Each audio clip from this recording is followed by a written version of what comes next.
रघुपति बानु कृसान और जिम यमोग रघुपति करवाना, यही बात जनो हनुमाना। हनुमान जी राम जी का बाण निकल के आए और गए बगीचे में। रावण के वाटिका में फल खाने के लिए मैया से अनुमति मांगी। मैया भूख लगी है, थोड़ा सा आ जाओ। मैया दिखाती थी, लेकिन बड़े विशाल राक्षस हैं, कहीं आपको कोई नुकसान ना पहुंचाए। हनुमान जी ने कहा भैया इसकी चिंता आप मत करिए, अगर आप आज्ञा कर दें तो इसकी बिल्कुल भी चिंता नहीं है। जो तुम सुख मानो मन माही। हनुमान जी गए बगीचे में फल खाने लगे। राक्षसों ने आकर के हमला कर दिया, मारने तो सबके देह परम प्रिय स्वामी इतना शरीर तो सबको प्रिय होता है। हनुमान जी कहते मैं इनको मारता नहीं, लेकिन जिन मोह मारे थे मैं मारे। जब उन्होंने मुझे मारा तो अपने शरीर की रक्षा के लिए मुझे मारना पड़ा। और अंत में रावण का बेटा आया और हनुमान जी को बांध कर ले जाकर के रावण की समीप। जैसे ही हनुमान जी ने रावण को देखा, रावण ने हनुमान जी को देखा तो रावण आश्चर्यचकित हो। हनुमान जी ने समझाने का प्रयास किया कि थोड़ा सा रावण को समझाया जाए, शायद इसकी बुद्धि बदल जाए। पर रावण ने कहा कि मुझे ज्ञान देने की जरूरत नहीं, मिला मैं कठोर बड़े ज्ञानी, मुझे गुरु जी से बहुत ज्ञान मिला, ज्ञान मत बांटो। क्या करें? रावण ने तुरंत आदेश दे दिया कि अंग भंग कर पठाओ बंदर, इस बंदर को अंग भंग करके भेज दो। अच्छा, हनुमान जी ने सुना कि अंग भंग का आदेश तो रावण ने दे दिया, पर ये नहीं बताया कि कौन सा अंग भंग कर रहा है। अगर अंग भंग करते समय अपनी बहन को याद कर लिया तो कथा हो जाएगी। तो हनुमान जी ने मैया सरस्वती का आह्वान किया और कहा मैया आपने सत्य काम किया, मेरा बेटा को थोड़ा सा आप करके रावण की जीवा पर बैठ जाओ। तो मैया सरस्वती आकर के रावण की जीवा पर विराजमान हुई। अब रावण ने दोबारा आदेश दिया, तेल मोर पटवा दे पुनि पावक रे लगाए। अब इसकी कुछ नाम लगा दो। अच्छा, अगर मैया सरस्वती सहायता नहीं करती तो रावण तो ये भी कह सकता था कि एक तलवार मंगवाए के पूछ के पटवा। भाई तेल लगाने की बात क्यों करता हो? तो सीधा कहता पूछी काट के फेंक, अंगभंगी तो करना था। लेकिन मैया सरस्वती ने जब सहायता की, रावण ने जब ऐसा आदेश दिया तो हनुमान जी समझ गए भाई सहाय सारथ में जाना। मैया शारदा ने सहायता कर दी है। और जैसे ही रावण ने आदेश दिया तो नगर में जितने लंकावासी थे सब चंदा इकट्ठा करने लगे। किसी के घर से तेल आया, किसी के घर से कपड़ा आया, किसी के घर से घी आया, सबके घरों से चंदा इकट्ठा हुआ। पहले भी चंदा होता था, यही हुआ कि अब चंदा होता है धर्म के कार्य के लिए, और सब चंदा हुआ था हनुमान जी की पूंछ में आग लगाने के लिए। अब हनुमान जी ने जैसे देखा कि पूंछ में आग लग गई तो जितने घरों से चंदा आया था सभी के घरों में प्रसाद देना प्रारंभ कर दिया। भाई चंदा आया है तो प्रसाद भी देना पड़ेगा। सभी को प्रसाद वितरण करने लगे। एक विभीषण जी का घर छोड़ दिया, क्योंकि विभीषण जी के घर से ना चंदा आया था। जिसके घर से चंदा ही नहीं आया उसे क्या प्रसाद देना, उनको प्रसाद भी नहीं दिए। एक पल में कोई लंका जला गया। कब के ममता पूछ पर समय गयो समझाए,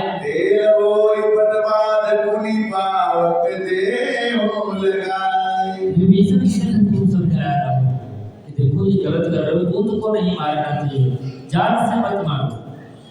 एक बड़ा सुंदर भाव है, एक लाइन सुनेंगे कि जान से न मारिए, ये बात ओ जान से न मारिए सजा दीजिए, और आखिर की पूछ में लगा दीजिए, आखिर की पूछ में लगा दीजिए, जान से न मारिए, जान से न मारिए सजा दीजिए, आखिर की पूछ में लगा दीजिए, आखिर की पूछ में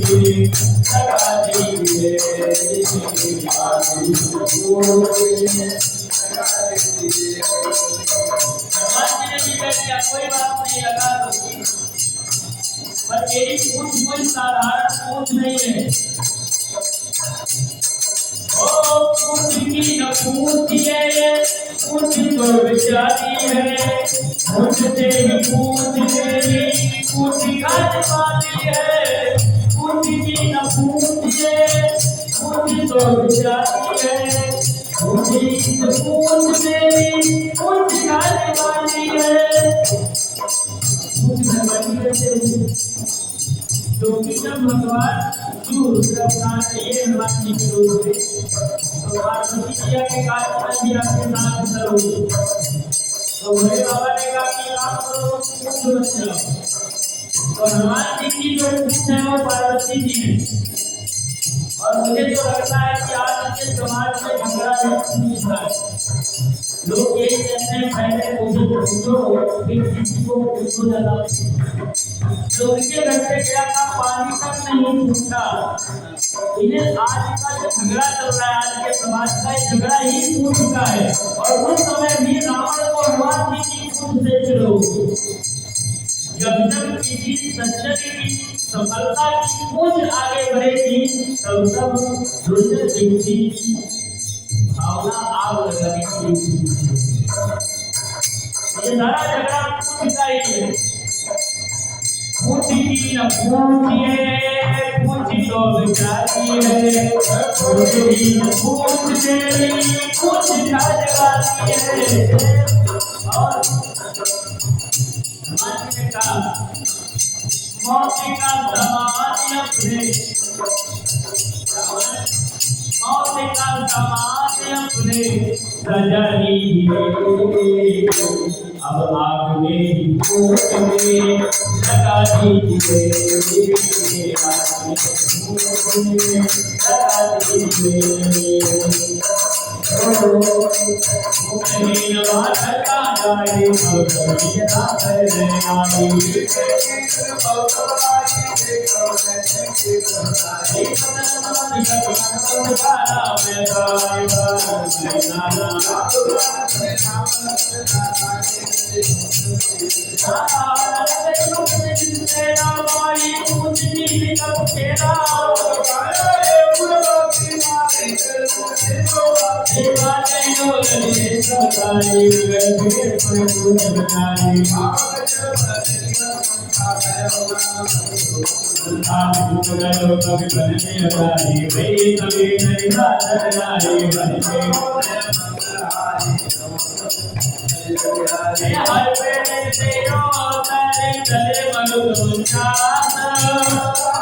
नूतन परिवारी बचन कहे कतुजन कुमारी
श्रवण सुनी सटता करवानी बिनसा जगत वेद जय अभिमानी